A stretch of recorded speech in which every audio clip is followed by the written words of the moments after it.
என் வழியாய் ஒருவன் உள்ளே வந்தால் அவன் ரட்சிக்கப்படுவான்.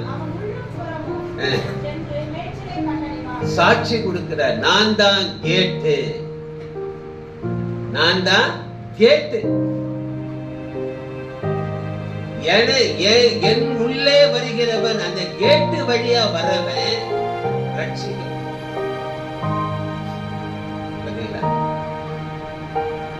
அவன் உள்ளேயும் வெளியேயும் வந்து மேய்ச்சலை கண்டடைவான். மேய்ச்சல் என்ன? ஆகாரம். அவர் வழியா நம்ம போனோமான நமக்கு ஆகாரம் திருப்தியா கிடைக்கும். அது செழிப்பு உண்டாகும். தேவனுடைய வாசல் வழியாக நீ உள்ள போனா உள்ளேயும் வெளியேயும் செழிப்பா இருப்ப. அதான் கிறிஸ்துமஸ்.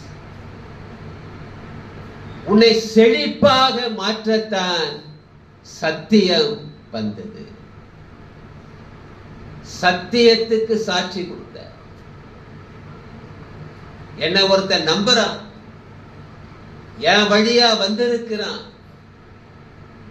என் வசனங்களை கேட்டு நடந்து கொண்டிருக்கிறான், அவனை செழிப்பாக மாற்றுவேன்.